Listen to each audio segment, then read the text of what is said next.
గౌరవ శాసన మండలి సభ్యులు పెద్దలు అన్న శ్రీ ఎంసి కోటిరెడ్డి గారు, గౌరవ మాజీ శాసనసభ్యులు సోదరులు నల్లగొండ మాజీ శాసనసభ్యులు అన్నగారు కంచర్ల భూపాల్ రెడ్డి గారు, గౌరవనీయులు సోదరులు మాజీ శాసనసభ్యులు కోదాడ శ్రీ బొల్లం మల్లయ్య యాదవ్ గారు, గౌరవనీయులైన మిర్యాలగూడ మాజీ శాసనసభ్యులు అన్నగారు శ్రీ నల్లమోతు భాస్కర్ రావు గారు, గౌరవనీయులు పెద్దలు మన మిర్యాలగూడ మాజీ శాసనసభ్యులు అన్నగారు తిప్పన విజయసింహారెడ్డి గారు, తమ్ముడు నాగార్జున సాగర్ మాజీ శాసనసభ్యులు శ్రీ నోముల భగత్ కుమార్ గారు, తుంగతుర్తి మాజీ శాసనసభ్యుడు తమ్ముడు గాదరి కిషోర్ కుమార్ గారు, ఆనాడు కేసీఆర్ గారి ప్రభుత్వంలో కార్పొరేషన్ చైర్మన్ గా పనిచేసిన గౌరవనీయులు శ్రీ రామచంద్రు నాయక్ గారు, గౌరవనీయులు అన్న ఆప్కాబ్ మాజీ అధ్యక్షులు విజయేందర్ రెడ్డి గారు, అన్నగారు ఉద్యమకాలం నుంచి మొదటి నుంచి నల్లగొండ జిల్లాలో ఆనాడు పార్టీకి పెద్ద దిక్కుగా ఉంటూ మొన్న కూడా కంచర్ల భూపాల్ రెడ్డి గారి గెలుపు కోసం విశేషంగా పనిచేసిన సీనియర్ నాయకులు శ్రీ చెకిలం అనిల్ కుమార్ అన్న గారు, గౌరవనీయులు డాక్టర్ చెరుకు సుధాకర్ గౌడ్ అన్న గారు, ఉద్యమ కాలంలో 50 రోజుల పాటు ఆనాడు పీడీ యాక్ట్ లో జైల్లో ఉన్న ఉద్యమ బిడ్డ అన్న చెరుకు సుధాకర్ అన్న, మా అంజయ్య యాదవ్ అన్న, ఇంకా వేదిక పైన ఉన్న మహామహులు ఇటు పల్లె రవికుమార్ అన్న గారు, గౌరవనీయులు పెద్దలు సోదరుడు వరంగల్ నుంచి ప్రత్యేకంగా విచ్చేసిన ఏనుగు రాకేష్ రెడ్డి గారు, అదేవిధంగా తమ్ముడు నిమ్మల శ్రీనివాస్ గౌడ్ గారు, నిరంజన్ వలి గారు, రంగారెడ్డి గారు, ఇంకా చాలా మంది పెద్దలు ఉన్నారు వేదిక మీద. నేను ఎవరెవరి పేరైతే చెప్పలేదో వారందరూ మనసులోనే తిట్టుకోండి, బయట తిట్టొద్దు. ఏమన్నారు? చెకిలం అనిల్ గారి పేరు చెప్పిన, ఇంకా వేదిక పైన ఉన్న పెద్దలందరికీ, ఇంకా చాలా మంది పెద్దలు ఉన్నారు అన్నగారు సత్తయ్య గౌడ్ అన్న గారికి, ఇంకా వేదిక మీద ఉన్న మా తమ్ముళ్లకు, గౌరవ ప్రజాప్రతినిధులకు, మున్సిపల్ చైర్మన్లకు, జెడ్పీటీసీలకు, ఎంపీపీలకు, వివిధ మండలాల పార్టీ అధ్యక్షులకు, విద్యార్థి నాయకులకు, యువజన విభాగం నాయకులకు, మున్సిపల్ మాజీ చైర్మన్లకు, పేరు పేరున మున్సిపల్ చైర్మన్ల భర్తలకు పేరు పేరున, అదేవిధంగా వేదిక ముందున్న మా కుటుంబ సభ్యులైన మా అన్నదమ్ములకు, అక్క చెల్లెలందరికీ, పాత్రికేయ మిత్రులకు పేరు పేరున అందరికీ హృదయపూర్వకంగా నమస్కారాలు. మన ప్రభుత్వం డిసెంబర్ 3 నాడు మనం దిగిపోయిన విషయం మీకు తెలుసు. నిన్న కేసీఆర్ గారు బహుశా రెండవసారి నల్లగొండలో జరిగిన బహిరంగ సభ తర్వాత సూర్యాపేట జిల్లాకి నిన్న తుంగతుర్తికి అదేవిధంగా సూర్యాపేటకి వచ్చినారు. హాలియా కూడా రావాల్సి ఉండే, కానీ దురదృష్టవశాత్తు రాలేకపోయినారు. ఈ 2 చోట్లకి నిన్న వస్తే నేనెక్కడో ఉంటే హైదరాబాద్లో అంబర్పేటలో తిరుగుతూ ఉంటే సోషల్ మీడియాలో ఆ వీడియోలు, జనంలో ఆ ఇమోషన్ చూస్తూ ఉంటే నిజంగా కూడా నాకు అర్థం కాలేదు. నల్లగొండ జిల్లాలో మనం ఎట్లా ఓడిపోయినామో నాకైతే అర్థం కాల. నిన్న ఆ వీడియోలు, ఆ ఇమోషను, మన వాళ్ళ ఉత్సాహం చూస్తుంటే ఎట్లా జరిగింది నిజమేనా, జరిగింది ఏమైనా కలనా అన్నట్టుగా నిన్న మళ్ళొక్కసారి గుండె కలుక్కుమన్నదనే మాట నేను మీకు విజ్ఞప్తి చేస్తా ఉన్నా. ఈ 110 రోజుల్లో ఎంతో మంది, ఒకరిద్దరు కాదు, వేల మందితో కూర్చున్నాము, మాట్లాడుకున్నాము. నాయకులందరం కూడా కలిసినప్పుడల్లా విశ్లేషించుకున్నాం, ఆలోచించుకున్నాం ఏం జరిగింది. కొన్ని సందర్భాల్లో మన కళ్ళతో చూసింది మనమే, మళ్ళీ తర్వాత ఫలితం చూస్తే అర్థం కాలేదు. నల్గొండలో భూపాల్ రెడ్డి గారు ఎన్నికలకు ముందు సభ పెట్టినారు. ఎన్జీ కాలేజ్ గ్రౌండ్లో పెడితే దాదాపు 40-50 వేల మందితో అద్భుతమైన ఉత్సాహం ఉప్పొంగే వాతావరణంలో బ్రహ్మాండమైన సభ జరిగింది. సభ జరిగిన తర్వాత నేను భూపాల్ రెడ్డి గారు అన్నాను, మీరు తప్పకుండా గెలుస్తారు, అంత మంచి ఉత్సాహం ఉంది, నల్లగొండలో అభివృద్ధి కూడా అద్భుతంగా చేసినాం మనము, ఎన్నడూ గతంలో మంత్రులుగా పనిచేసిన వాళ్ళు కూడా చేయని పని మీ నాయకత్వంలో జరిగింది, నల్లగొండ రూపురేఖలు మారింది భూపాల్ రెడ్డి గారు మీ వల్ల అని వారికి నేను చెప్పిన. భాస్కర్ రావు గారు పిలిచినారు మిర్యాలగూడకి. అక్కడ నిజంగా కూడా నాకు ఇంకా బాగా గుర్తుంది. నేను మిర్యాలగూడ వచ్చి కోదాడ దాకా పోయినా. మిర్యాలగూడలో దాదాపు ఒక 3.5-4 కిలోమీటర్ల ర్యాలీ. నేను చెప్పేది మన రోడ్ షోకో మన సభకో వచ్చిన మన కార్యకర్తల గురించి కాదు. ఆ 3.5-4 కిలోమీటర్ల ర్యాలీలో ఆ బస్సు మీద నుంచి ఏ షాప్లో చూసినా, ఏ ఇంట్లోకి చూసినా ఆ ఇంటి వాళ్ళందరూ, షాప్లో ఉన్న వాళ్ళందరూ బయటికి వచ్చి విజయ చిహ్నాన్ని చూపెట్టి భాస్కర్ రావు గారు గెలుస్తున్నారు, మళ్ళీ కేసీఆర్ గారు ముఖ్యమంత్రి అవుతారని చెప్పి పిడికిలు బిగించి మరీ నినాదాలు ఇచ్చినారు. ఉత్సాహం ఉప్పొంగే వాతావరణంలో బ్రహ్మాండమైన సభ కూడా జరిగింది మిర్యాలగూడలో. తర్వాత కోదాడ పోయినాం, అక్కడ కూడా అదే వాతావరణం, అక్కడ కూడా బ్రహ్మాండంగా ర్యాలీ, అక్కడ కూడా చౌరస్తాకు పోతే మల్లన్న గెలుస్తున్నాడు తప్పకుండా ఈసారి అనే విధంగా అద్భుతమైన సభ. ఇవన్నీ చూసిన తర్వాత తప్పకుండా నల్లగొండలో మళ్ళీ మెజారిటీ సీట్లు 12లో 7-8 సీట్లు తప్పకుండా గెలుస్తామనే విశ్వాసంతో, అదే విశ్వాసంతో అందరం కూడా ఉంటుంది.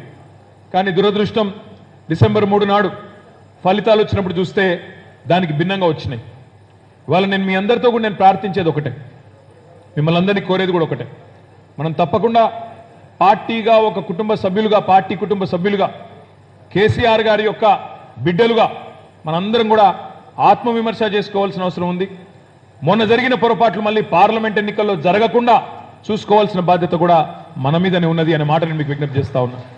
ఏంది ఆత్మవిమర్శ, ఏం చేసుకోవాలా అంటే కొన్ని విషయాలు మనం పని చేసుకుంటూ వెళ్ళిపోయినాం. మనం పని చేసుకుంటూ వెళ్ళిపోయినాం. 1,60,283 మంది పిల్లలకు ప్రభుత్వ ఉద్యోగాలు 9.5 ఏళ్లలో ఇచ్చుకున్నాం. భారతదేశంలో ఏ ప్రభుత్వం కూడా 10 ఏళ్లలో మనం ఇచ్చినన్ని ఏ రాష్ట్రంలో కూడా 1,60,283 ఉద్యోగాలు ఇవ్వలేదు. అంటే భారతదేశంలోనే అత్యధికంగా ఉద్యోగాల భర్తీ చేసి కూడా ఆ పిల్లలకు ఆ విషయాన్ని వివరించి చెప్పడంలో, విడమర్చి చెప్పడంలో, వాళ్ళ మనసు గెలుచుకోవడంలో ఎందుకో విఫలమైనాం. వాళ్ళ మీరు చూస్తా ఉన్నారు, రేవంత్ రెడ్డి గారు ఆయన ముఖ్యమంత్రి అయిన తర్వాత 30,000 ఉద్యోగాలు నేనే ఇచ్చినా అని ఊదరగొట్టుకుంటూ ఎల్బీ స్టేడియంలో అక్కడ పెద్ద పెద్ద మీటింగులు పెట్టుకుంటూ, పత్రాలు ఇచ్చుకుంటూ, ఫోటోలు దిగుతూ ఇవాళ ఉపన్యాసాలు ఇస్తా ఉన్నారు. మనం చెప్పవలసిన బాధ్యత మన మీదే ఉన్నది పిల్లలకి. ఇప్పుడు పెళ్లి చేసుకొని సంసారం చేస్తే కదా పిల్లలు పుట్టేది కాదా? మరి రేవంత్ రెడ్డి గారి ప్రభుత్వం వచ్చినాక ఒక్క నోటిఫికేషన్ ఇవ్వలేదు, ఒక్క పరీక్ష పెట్టలేదు. కానీ 30,000 ఉద్యోగాలు ఇచ్చిన అబద్ధాలు చెప్తుంటే ఆ అబద్ధాల విషయాన్ని ప్రజలకు, ముఖ్యంగా యువతకి చెప్పవలసిన బాధ్యత మన మీద ఉన్నదా లేదా ఒక్కసారి దయచేసి మీరు ఆలోచించాలని చెప్పి నేను కోరుతా ఉన్నా. ఈ తప్పు మనం చేసినాం. మనం ఉద్యోగాలు ఇచ్చి కూడా చెప్పుకోలేకపోయినాం, ఉద్యోగాలు ఇచ్చి కూడా పిల్లలకు చెప్పుకోలేకపోయినాం. నేను ఎన్నికల తర్వాత ఒక ప్రత్యేక బృందాన్ని, మా తమ్ముడు ఖానాపూర్లో పోటీ చేసి 4,000 ఓట్ల తేడాతో ఓడిపోయిన మా తమ్ముడు, నా క్లాస్మేటు జాన్సన్ నాయక్ అని ఉంటాడు, బూకియా జాన్సన్ నాయక్ అని. ఆ తమ్ముడు నేను అడిగిన, తమ్ముడు ఏం జరిగింది అసలు, ఎందుకు తాండాలలో మనకు ఓట్లు పడలేదు, ఎందుకు గిరిజన బిడ్డలు మనం రిజర్వేషన్ 6% నుంచి 10% పెంచుకున్నాం, తాండాలు పంచాయతీలు చేసుకున్నాం, పోడు భూముల పట్టాలు ఇచ్చుకున్నాం, ఇంటింటికి తాగునీరు ఇచ్చినాము, 3 ఫేజ్ కరెంట్ ఇచ్చినాము, సేవాలాల్ జయంతిని అధికారికంగా జరుపుకున్నాము, అయినా మనకు తాండాలలో ఓట్లు పడలేదు, ఎందుకు పడలేదు తమ్ముడు అని నేను అడిగితే ఆయన ఒక 20 మంది బృందాన్ని, 20 మంది ఉస్మానియా విద్యార్థుల బృందాన్ని, పరిశోధనలు చేసే బృందాన్ని ఆయన మొత్తం ప్రతి నియోజకవర్గం దాదాపు 40-45 నియోజకవర్గాలు ఎక్కడెక్కడైతే లంబాడా సోదరులు ఉంటారో అక్కడికి ప్రత్యేకంగా పంపించి 2 నెలల పాటు సర్వే చేసి మొన్ననే రిపోర్ట్ ఇచ్చినాడు. ఆ రిపోర్టు ప్రకారం వారు చెప్పింది ఏంటంటే, తాండాలలో అవును కేసీఆర్ గారు చాలా చేసిండు, పోడు భూముల పట్టాలు ఇచ్చిండు, పట్టాలు ఇవ్వడమే కాకుండా రైతు బంధు కూడా ఇచ్చిండు, రైతు బీమా కూడా ఇచ్చిండు. అవును కేసీఆర్ గారు మా తాండాలను పంచాయతీలు చేసిండు, మా దానిలో కూడా చాలా మంది సర్పంచులు అయ్యిండు. అవును కేసీఆర్ గారు 6% నుంచి 10% రిజర్వేషన్ పెంచినారు, కరెక్టే, ఇవన్నీ జరిగినాయి, వాస్తవమే. 3 ఫేజ్ కరెంట్ వచ్చింది, రోడ్లు వచ్చినాయి, సేవాలాల్ జయంతి జరిగింది, ఇవన్నీ కరెక్టే. కానీ కేసీఆర్ గారి ప్రభుత్వంలో మాకు ఉద్యోగాలు రాలేదు అని చెప్పి కొంతమంది లంబాడా తమ్ముళ్ళు, అదేవిధంగా కొంతమంది ఉద్యోగులు కూడా తాండాలకు వచ్చి హైదరాబాద్ నుంచి ప్రత్యేకంగా కాళ్ళు మొక్కి, మనకు ఓట్లేసే పెన్షనర్లను, ఇంట్లో ఉండే పెద్ద మనుషులను కూడా కాళ్ళు మొక్కి, మీకొచ్చే 4,000 గురించి ఆలోచించకండి, మా ఉద్యోగాల గురించి ఆలోచించండి అని చెప్పి పాపం ఆ తమ్ముళ్ళు కాళ్ళు మొక్కి మరి మనకు ఓటేసే వాళ్ళని కూడా వ్యతిరేకంగా మలిపిన పరిస్థితి ఆ రిపోర్ట్లో వచ్చింది. రెండో మాట ఏం చెప్పినారు, అన్నా మీరు మంచి ప్రోగ్రాం పెట్టినారు గృహలక్ష్మి అని మంచి ప్రోగ్రాం, ఇల్లు కట్టుకుంటానంటున్నోళ్ళకి 3 లక్షలు అన్నారు కదా, అదేదో ఒక సంవత్సరం ముందు పెట్టింటే బాగుండేదమ్మా, దానికి కూడా మా తాండాల్లో కొంత వ్యతిరేకత వచ్చింది. ఈ 2 కారణాల వల్ల తాండాల్లో ఓటర్లు దూరమైనారు, తాండాల్లో గిరిజనులు దూరమైనారని చెప్పినారు. బాధ ఎక్కడ అనిపించిందంటే అదే తాండాల్లో ఉండే గిరిజన బిడ్డలకి మనం కనుక చెప్పింటే అయ్యా భారతదేశంలోని అన్ని రాష్ట్రాల కంటే ఎక్కువ ఉద్యోగాలు నింపిందే మనము 1,60,000 ఉద్యోగాలు నింపిందే మనం నిన్నగాక మొన్న రేవంత్ రెడ్డి ఇచ్చిన 30,000 ఉద్యోగాలు కూడా భర్తీ చేసింది మనం కాయిదాలు ఇచ్చింది మాత్రం ఆయన అనే మాటను ఈ పార్లమెంట్ ఎన్నికల సందర్భంగా ఇంటింటికి తిరిగి తాండాలలో చెప్పవలసిన బాధ్యత మన మీద ఉన్నదనే మాట నేను మీకు విజ్ఞప్తి చేస్తా ఉన్నా. అంటే ఈ రకంగా యువకులని నిరుద్యోగులను దూరం చేసుకున్నాం. ఉద్యోగులు మనం పోస్టల్ బ్యాలెట్లు తీస్తే ఉద్యోగుల్లో మీకే కనబడ్డది. దాదాపు 70-80% మనకు వ్యతిరేకంగా ఓటేసిన పరిస్థితి. భారతదేశంలో ఏ నాయకుడు ఇవ్వలేదు. 73% జీతం పెంచిన నాయకుడు 9 ఏళ్లలో బహుశా భారతదేశ చరిత్రలో ఏ ముఖ్యమంత్రి చేయని పని కేసీఆర్ గారు చేసినారు. 73% ప్రభుత్వ ఉద్యోగుల జీతం పెంచి కేంద్ర ప్రభుత్వ ఉద్యోగుల కంటే ఎక్కువ జీతం ఇచ్చే రాష్ట్రం తెలంగాణ. కానీ ఉద్యోగులు దూరమైంది. ఎందుకు దూరమైనరు? వాళ్ళకు 73% పెంచింది ఎక్కడో పోయింది, అది మర్చిపోయిండ్రు. మాకు నెల మొదటి రోజు కావాలి కదా జీతం, రెండో రోజు రావాలి కదా, మూడో రోజు రావాలి కదా అనే ఒక పంతానికి పోయి అయ్యో మన కరోనా వచ్చిన తర్వాత కొంత ఇబ్బంది అయింది, కరోనా వచ్చిన తర్వాత రాష్ట్రం ఆర్థికంగా సంక్షోభంలో పడింది అని మనం చెప్పుకోలేకపోయినాం, సంజాయించుకోలేకపోయినాం. ఆ రకంగా ఉద్యోగులు కూడా మనకు వ్యతిరేకంగా మారినారు. ఇట్లా ప్రతి వర్గం కూడా మనకు ఓటు వేయకుండా దూరంగా ఉన్న ప్రతి వర్గం ఏదో ఒక కారణం వల్ల ఇవాళ మనకు దూరమైంది. రైతుల గురించి ఆలోచిస్తే బహుశా భారతదేశ చరిత్రలో కేసీఆర్ చేసినంతగా రైతులకు మేలు చేసిన ముఖ్యమంత్రి అయితే ఎవరూ లేరు. ఈ మాట వాస్తవమా కాదా మీ చప్పట్లతో చెప్పాలని చెప్పి నేను కోరుతా ఉన్నా. రైతు బంధు లాంటి పథకం స్వాతంత్రం వచ్చిన తర్వాత ఏ ప్రధానమంత్రి ఆలోచన చేయలేదు, ఏ ముఖ్యమంత్రి ఆలోచించలేదు. రైతు బంధు లాంటి పథకం, అట్లాంటి పథకాన్ని తెచ్చిన మహానాయకుడు కేసీఆర్. 24 గంటలు రైతులకు ఉచితంగా విద్యుత్ ఇచ్చిన నాయకుడు కేసీఆర్.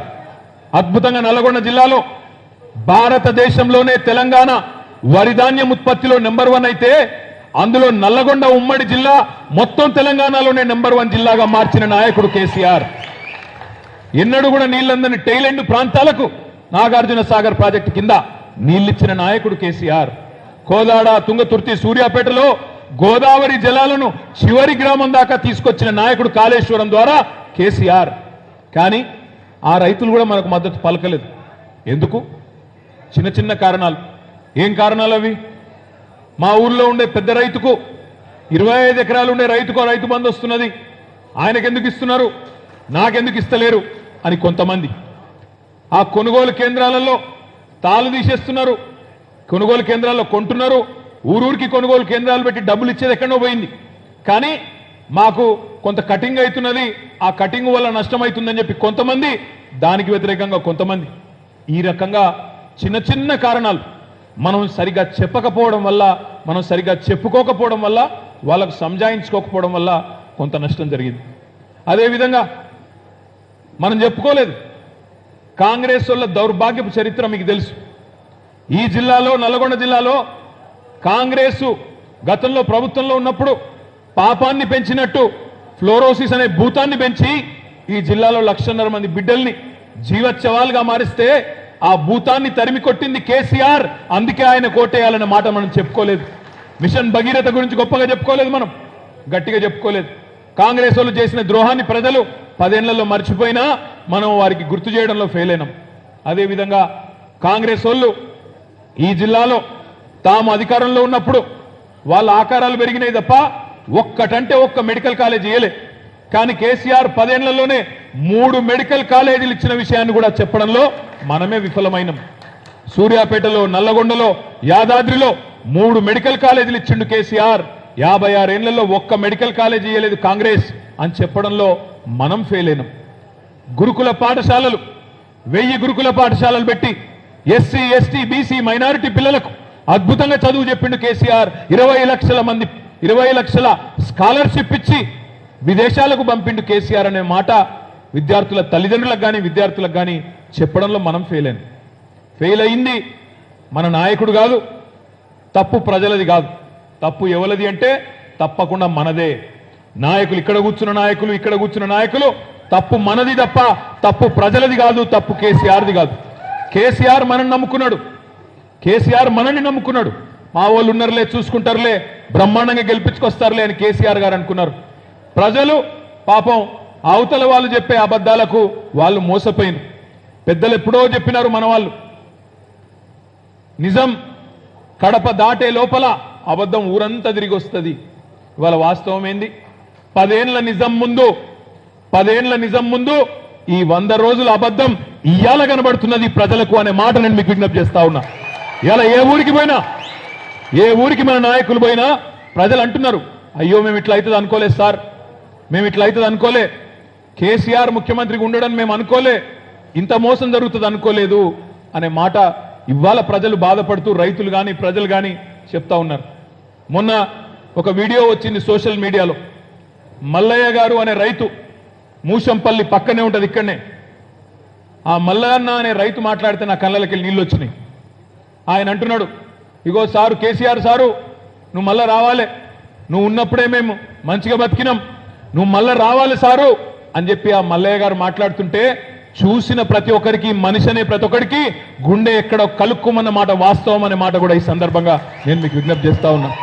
అదే మూషంపల్లిలో ఉండే బోర్ల రామరెడ్డి గారు 10 ఏళ్ల పాటు బోర్లేసి అక్కడ పడలే రామన్నకు. కానీ ఇవాళ రామరెడ్డి అన్న కూడా మళ్ళా బోర్లు వేసుకుంటున్నాడు. బొక్క బోర్ల పడే పరిస్థితి మళ్ళా వ్యవసాయానికి వచ్చిందని బాధపడతా ఉన్నాడు. ఈ పరిస్థితి, ఈ వాస్తవాలు ప్రజలకు తెలవడానికి ఎక్కువ సమయం పట్టలే. 100-110 రోజుల్లోనే ప్రజలకు కూడా మళ్ళొక్కసారి మోసపోయి కేసీఆర్ చెప్పినా అయినకుండా మోసపోయినామనే మాట అందరికీ అర్థమైంది కాబట్టి నేను అంటా ఉన్నా, కృష్ణారెడ్డి గారు గెలుస్తారు అనే మాట నేను ఎందుకంటున్నా అంటే ప్రజలకు ఆల్రెడీ అర్థమైంది, మనకు అర్థం కావాలి. ప్రజలకు అర్థమైందన్న మాట మీకు అర్థం కావాలి. మీకు అర్థమైతే మీరు గట్టిగా పనిచేస్తే ఫలితం వస్తుంది. ఫలితం ఎట్లా వస్తుంది? మొన్ననే ప్రభుత్వం వచ్చింది కదా అని ఎవరన్నా నిరాశలో ఉంటే వాళ్ళకి నేను యాద్ చేస్తున్నా. 2018లో ఆనాడు జిల్లా మొత్తం మనమే గెలిచినాం. 12కి 11 గెలిచినాం, ఒక మునుగోడు తప్ప అని గెలిచినట్టున్నాం. ఆనాడు 12కి 2018లో డిసెంబర్లో జరిగిన శాసనసభ ఎన్నికల్లో 12కి 11 మనమే గెలిచినాం. నల్గొండ పార్లమెంట్లో అయితే 6 గెలిచినట్టున్నాం. ఒక ఇందులో 6 అందులో 6 గెలిచినాం. ఇందులో 6 అందులో 6 అవు అంతే. జిల్లాలో 10 గెలిచినాం.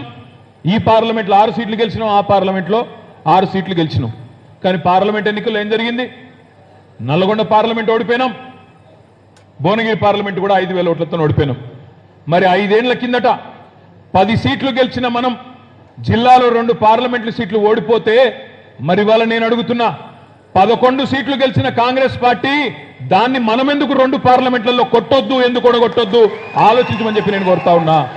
వాళ్లకు సాధ్యమైంది మనకెందుకు సాధ్యం కాదు? ఆలోచించండి, ఆలోచించి పనిచేయండి అని కోరుతా ఉన్నా.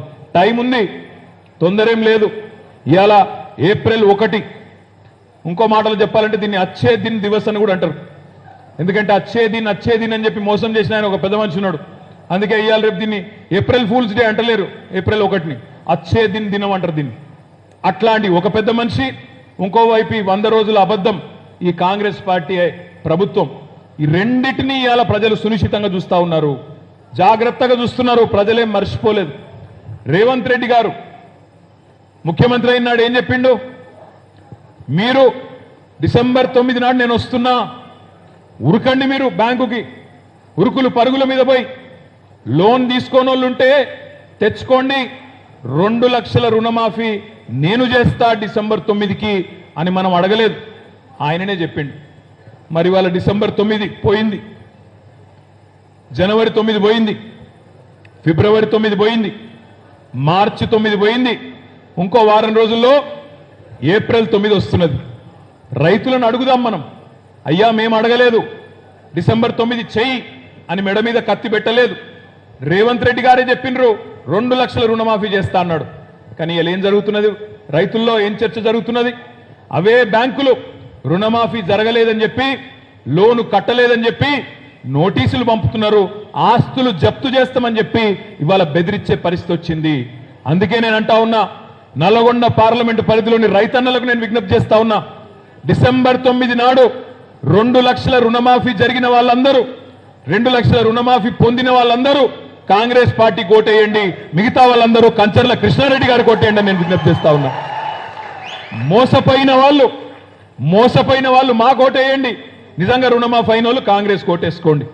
ఏం ముఖం పెట్టుకుని అడుగుతారండి కాంగ్రెస్ వాళ్ళు ఓట్లు? రుణమాఫీ చేయలేదు, కనీసం రైతు బంధు ఇయ్యలేదు. మనం 10 రోజుల్లో ఇచ్చేది 7,600 కోట్లు. 10 రోజుల్లో టకా టకా టకా టకా వచ్చేది, టింగు టింగు టింగు అని ఫోన్లు మోగేది. 10 రోజుల్లో కడుపులో చల్ల గదలకుండా రైతు బంధు ఖాతాల్లో పడేది 70 లక్షల రైతుల ఖాతాల్లో. ఇవాళ 110 రోజులు అయింది. పడ్డదా రైతు బంధు? వచ్చిందా? రాలేదు. ఇంకా కూడా చాలా గ్రామాల్లో రైతులు కుత కుత ఉడుకుతున్నారు. ఎందుకు? రైతు బంధు అయ్యరు, డబ్బులు ఇయ్యరు. మీదికెళ్ళి ఇక్కడ ఉన్న ఒక మంత్రి కోమటిరెడ్డి అంటాడు, రైతు బంధు అడిగితే చెప్పుతోని కొట్టండి అంటాడు. అందుకే నేను నల్గొండ జిల్లా ప్రజలకు విజ్ఞప్తి చేస్తా ఉన్నా, రైతు బంధు అడిగితే చెప్పుతోని కొట్టమన్న కోమటిరెడ్డి గారి అహంకారానికి ఓటుతో వేటు వేయండి, ఓటు అనే చెప్పుతో నిలదీయండి, గట్టిగా కొట్టండి అనే మాట విజ్ఞప్తి చేస్తా ఉన్నా. ఒక మంత్రి ఏమో చెప్పుతోని కొట్టండి అంటాడు, ఇంకో మంత్రి ఉత్తమ్ కుమార్ రెడ్డి ఏమో రైతు బంధు దుబారా అంటాడు. కేసీఆర్ దుబారా చేసిండు, వేస్ట్ చేసిండు పైసలు, రైతు బంధు అంటున్నాడు. నేను అందుకే నల్లగొండ జిల్లాలో ఉండే రైతన్నలకు విజ్ఞప్తి చేస్తా ఉన్నా, పార్లమెంట్ ఎన్నికల్లో ఓట్లు డబ్బాలో వడకముందే ఇంత అహంకారంగా మాట్లాడుతూ ఉన్నారే వీళ్ళు. రేపు నిజంగానే మళ్ళా మీరు ఓట్లేస్తే వీళ్లకు పార్లమెంట్లో కూడా ఓట్లేస్తే ఏమంటారు కాంగ్రెస్ నాయకులు? మేము రుణమాఫీ చేయకపోయినా, కరెంటు ఇయ్యకపోయినా, నీళ్లు ఇయ్యకపోయినా, పంటలు ఎండినా, కేఆర్ఎంబీకి నాగార్జున సాగర్ను అప్పజెప్పినా, కేంద్ర ప్రభుత్వం చేతిలో మా జుట్టును పెట్టినా, మా నల్లగొండ రైతులు మాకే ఓటేసిండ్రు కాబట్టి రైతు బంధు ఇయ్యకపోయినా పర్వాలేదు, రుణమాఫీ చేయకపోయినా పర్వాలేదు, మాకే గుద్దుతారు, మాతోనే ఉన్నారు అనే మాట వస్తుందా రాదా ఆలోచించండి. గ్రామ గ్రామాన మనం చెప్పవలసింది ఒకటే. నేను కృష్ణారెడ్డి గారిని కూడా కోరుతా ఉన్నా, చెప్పవలసింది ఒకటే. 2 లక్షల రుణమాఫీ కావాలి అంటే 10,000 కాదు 15,000 రైతు భరోసా ఇస్తానన్న మాట నిజం కావాలి అంటే, కింటాలకు 500 బోనస్ ఇస్తానన్న మాట రేపు ఏప్రిల్ 2 నుంచే అమలు కావాలి అంటే తప్పకుండా ఓటు వేయాల్సింది కారు గుర్తుకు కృష్ణారెడ్డి గారికి అనే మాట నేను విజ్ఞప్తి చేస్తా ఉన్నా. మళ్ళొక్కసారి కాంగ్రెస్కే ఓటేసి ఇది కావాలా అది కావాలంటే కాంగ్రెస్ వాళ్ళు సింపుల్గా ఒకటే మాట అంటారు, మేము చేసినా చేయకపోయినా మీరు మాకే గుద్దుతున్నారు కాబట్టి మేము చెయ్యం అని చెప్పి మళ్ళీ 5 ఏళ్ళు తప్పించుకొని తిరుగుతారు తప్ప పని చెయ్యరు అనే మాట నేను విజ్ఞప్తి చేస్తా ఉన్నా. ఈ పార్లమెంట్ ఎన్నికలతో కాంగ్రెస్ ప్రభుత్వానికి ఏం కాదు. వాళ్ళు ఇంకొక మాట కూడా నేను విజ్ఞప్తి చేస్తా ఉన్నా. రేవంత్ రెడ్డి గారి మాటలు మీరు వింటున్నారు. ఆయన అంటాడు, జేబులో కత్తెర పెట్టుకొని తిరుగుతున్నా. నాకు తెలియక అడుగుతా, జేబులో కత్తెర పెట్టుకొని ఎవడు తిరుగుతాడే? ఎవడు తిరుగుతాడు? అయ్యా రేవంత్ రెడ్డి గారు జేబులో కత్తెరలు పెట్టుకొని జేబు దొంగలు తిరుగుతారు నాయన, ముఖ్యమంత్రులు తిరగరు. అయినా నాకు తెలియక అడుగుతా ఉన్నా, ఆ జేబులో కత్తెర కొద్దిగా అటు ఇటు అయితే డేంజరా కాదా? జాగ్రత్త రేవంత్ రెడ్డి గారు, జాగ్రత్త. కొద్దిగా జేబులో కత్తెర పెట్టుకొని తిరుగుతున్నా. ఆయన ఏమంటాడు ఇంకోటి, పేగులు కట్ చేసి మెడలు వేసుకుంటాడట. పేగులు కట్ చేసి మెడలు వేసుకుంటేందన్న నాకు అర్థం కాదు. ముఖ్యమంత్రి చేసే పనే అది.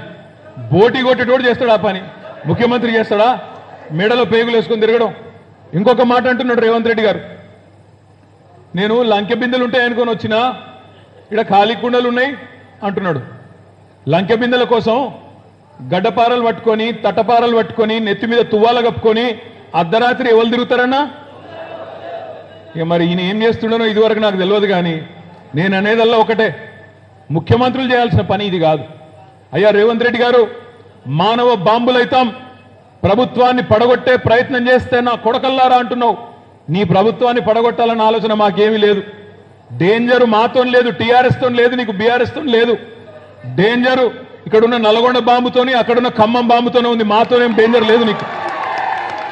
ఏకనాథ్ షిండేలు నీ పార్టీలో ఉన్నారని బీజేపీ వాళ్ళు చెప్తున్నారు. వెంకటరెడ్డి పోయి ఇప్పటికే నితిన్ గడ్కరీ చెవులో గుసగుస పెడుతుండంట, నేను వస్తా అని, నాకు ముఖ్యమంత్రి ఇంద్రి నేను వస్తా అంటుండంట. నీ పక్కనున్నారు డేంజర్ గాళ్ళు, మేము కాదు. మేము మనస్ఫూర్తిగా కోరుకుంటున్నాం.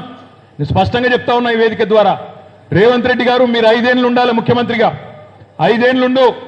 కానీ 420 హామీలు ఏవైతే ఇచ్చినవో అవి అమలు చెయ్యకపోతే మాత్రం వదిలిపెట్టము అనే మాట కూడా ఈ సందర్భంగా విజ్ఞప్తి చేస్తా ఉన్నా. దమ్ముంటే గాపని చేయి, 2 లక్షల రుణమాఫీ చేయి.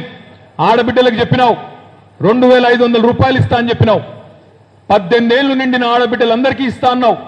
ఎంతమంది ఉన్నారు తెలుసా? 18 ఏళ్లు నిండిన ఆడబిడ్డలు 1,67,00,000 మంది ఉన్నారు. అయ్యా రేవంత్ రెడ్డి గారు, 1,67,00,000 మంది ఆడబిడ్డలు ఎదురు చూస్తున్నారు. ఎప్పుడు ఇస్తావా 2,500 దమ్ముంటేగా పనిచేయి. రేవంత్ రెడ్డి గారు 10,000ను 15,000 ఇస్తా అన్నావు, రైతు భరోసా అన్నావు. రైతులు ఎదురు చూస్తా ఉన్నారు. ఒక పట్టదారులకే కాదు కౌలు రైతులకు ఇస్తా అన్నావు. లక్షల మంది కౌలు రైతులు ఎదురు చూస్తున్నారు. కౌలు రైతులకే కాదు రైతు కూలీలకు నెలకు 1,000 రూపాయలు ఇస్తా అన్నావు. రైతు కూలీలు ఎదురు చూస్తున్నారు. చేతనైతే గా పని చేయి. ఆటో డ్రైవర్లకు నెలకు 1,000 రూపాయలు ఇస్తా అన్నావు. వాళ్ళ కొంప ఉచ్చుకున్నావు. ఆటో డ్రైవర్లు ఇలా రోడ్డు మీద వాడి ఆత్మహత్యలు చేసుకునే పరిస్థితి వచ్చింది. చేతనైతే నెలకు 10,000 రూపాయలు ఆటో డ్రైవర్లకి రోడ్డు మీద పడుతున్న కుటుంబాలను ఆదుకో, గా పని చేయి. కేసీఆర్ ఒక ముసలాయనకే ఇస్తున్నాడు, లేదా ముసలవ్వకే ఇస్తున్నాడు, నెలకు 2,000 రూపాయలే ఇస్తున్నాడు. నాకు ఓటేయండి, ముసలవ్వకు ముసలాయనకు ఇద్దరికి ఇస్తా, నెలకు 4,000 అన్నావు. దమ్ముంటే నెలకు 8,000 రూపాయలు ముసలవ్వకు ముసలయ్యకు ఇచ్చి చూపెట్టమని చెప్పి నేను విజ్ఞప్తి చేస్తా ఉన్నా. 5 ఏళ్లుండు, నిక్షేపంగా ఉండు, మాకేం అభ్యంతరం లేదు. ఎందుకంటే మేము కూడా కోరుకుంటున్నాం. ఈ పొంకనాల పోతిరెడ్డి గారి మాటలు ఏవైతే నమ్మి ప్రజలు మోసపోయినరో, ఈ పొంకనాలిని ఏదైతే ఆగమైనరో, నల్లగొండ జిల్లాలో ప్రజలే నిజం తెలుసుకోవాలి. ఎందుకంటే నిజం నిలకడ మీదనే తెలుస్తుంది. ఎవలేందో ప్రజలకు కూడా అర్థం కావాలా. మాకేం తొందర లేదు. ఇదే తెలంగాణ ప్రజలు మా మీద ప్రేమతో దయతో 10 ఏళ్లు మాకు అవకాశం ఇచ్చినారు. ఇస్తే ఇదే నల్లగొండలో 3 మెడికల్ కాలేజీలు పెట్టుకున్నాం. దామెరచెర్లలో జగదీష్ రెడ్డి గారి నాయకత్వంలో భారతదేశంలోనే అతి పెద్దదైన విద్యుత్ ఉత్పత్తి కేంద్రాన్ని కట్టుకుంటా ఉన్నాం. అద్భుతంగా నల్లగొండ పట్టణాన్ని మార్చుకున్నాం. మిర్యాలగూడ డెవలప్మెంట్ చేసుకున్నాం. ప్రతి మున్సిపాలిటీని, ప్రతి పల్లెను అపురూపంగా అభివృద్ధి చేసి చూపెట్టినాం. నల్లగొండ జిల్లాను మొత్తం భారతదేశంలోనే వరి పండించే విషయంలో నంబర్ 1 జిల్లాగా చేసుకున్నాం. ఫ్లోరోసిస్ ను అనే భూతాన్ని మీరు పెంచి పోషిస్తే దాన్ని తరిమి కొట్టినాం. ఇవాళ జిల్లాలో ప్రతి రంగంలో విద్య కావచ్చు, వైద్యం కావచ్చు, సంక్షేమం కావచ్చు, ఏ రంగమైనా తీసుకో, సాగునీరు కావచ్చు, తాగునీరు కావచ్చు, 10 ఏళ్ల కేసీఆర్ పాలన ఒక స్వర్ణయుగం అనే మాట తీసుకొచ్చినాం. కానీ మోసపోయి ప్రజలు ఓట్లేస్తే మేము కూడా సరిగ్గా ప్రజలకు చెప్పకపోతే కొంత మోసం జరిగింది. ఇక్కడ మా మైనారిటీ సోదరులు ఉన్నారు. మైనారిటీ సోదరులకు ఏం చెప్పింది కాంగ్రెస్ పార్టీ?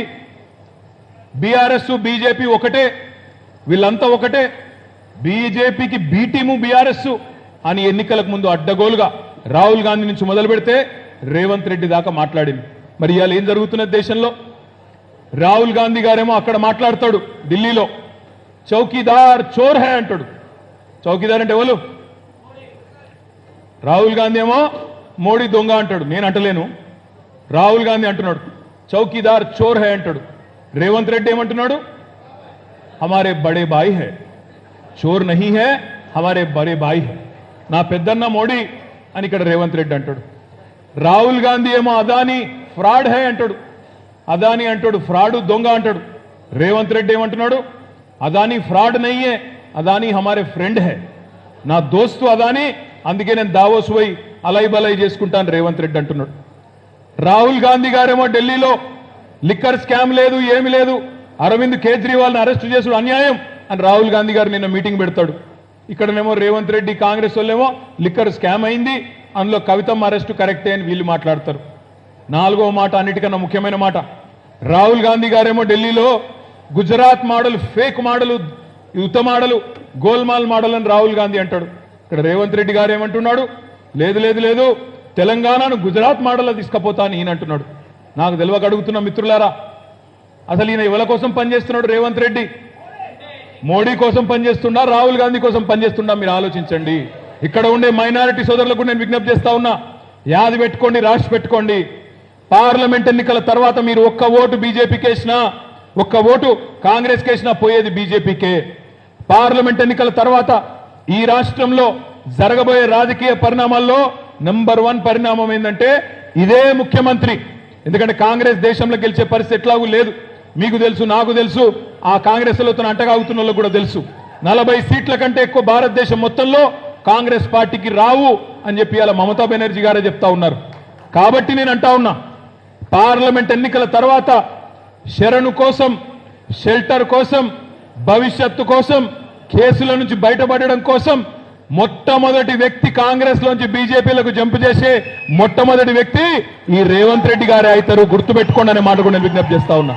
ఇది నేను ఇప్పటికి 10 సార్లు అన్నా, ఈ మాట 10 సార్లు అన్నా. ఇప్పటికీ కానీ రేవంత్ రెడ్డి గారు మిగతా అన్ని విషయాల్లో స్పందిస్తారు, ఈ విషయంలో మాత్రం మాట్లాడాడు. ఈ విషయంలో మాత్రం మాట్లాడాడు. ఎందుకు? భయమా, భక్త్యా, లేకపోతే మోడీ గారి దగ్గరికి పోవడానికి మార్గం వేసుకుంటున్నాడన్న సీక్రెట్ బయటపడ్డదని ఇంకొక ఇబ్బందా తెలియదు. కానీ వాస్తవం ఏంటి అంటే ఈ పార్లమెంట్ ఎన్నికల తర్వాత రేవంత్ రెడ్డి గారు తప్పకుండా, ఇప్పుడు నేను చెప్తే మీకు అట్లే అనిపిస్తుంది, అట్లెట్లా పోతాడు ముఖ్యమంత్రి కదా, ఇదివరకు ఇంతకంటే చాలా విచిత్రమైన సందర్భాలు చూసినాం ఈ దేశంలో, ఇది జరిగి తీరుతుంది, గుర్తుపెట్టుకోమని చెప్పి కూడా నేను కోరుతా ఉన్నా.